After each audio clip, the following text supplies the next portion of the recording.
ऊपर खाइले ना पछे उ देखलस कलस के दोनों बेकत बड़ी राय से बाड़े समूना दोनों बड़ी राय से बाड़े सो कौन उपाय करी कि लसरा कूटम झगड़ा करो सो अब ककिया सेट करते करते पवन भाई अब सांझे पहुंच गई सवेरे ओकरा घरे पहुंचल आ जाके कलस की फलना बो कहो रे आज तक तोर मर्दा कुछ कमा के पहिले बा तोरा के कुछ देले बा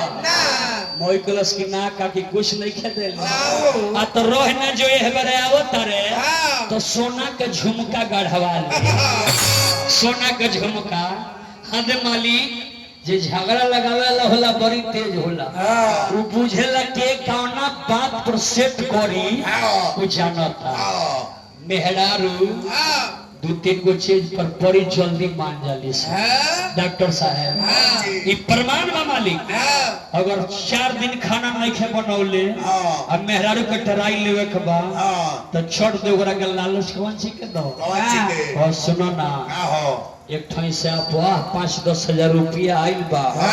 सोचनी है कि ना हुई तो 1-2 दिन में तारा का हम एगो गहना गढ़वा देती सोनार के लग से हम गहना किन देती देखी ना 2-3 घंटा के बाद मेहरारू के बीमारी कहाँ चल जाता है कोई की काजी वही बड़ा कहनी हो हम तैयार हो गए बनी चली ना गहना वाले लिया ए तारा बीमारी नहीं रलो आ तो जाए दी तो होत रहेला जिंदगी हम ई होत रहेला वो बुझा दिया जे जहां लेट कोई नहीं आके कोई मर्दा साजो में समारे में खलिया दी तो इस सेट को जाई दूसरे अगर 2 टाइम खाना नहीं खे बनल कोहरा दिया मोनी रे मर गईनी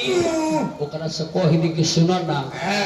35,000 रुपया लगबा हमरा चलो कोनो दुकान पर बढ़िया चाहत नहीं छोट नियर आइल बा बढ़िया फाका में तरह का साड़ी खरीद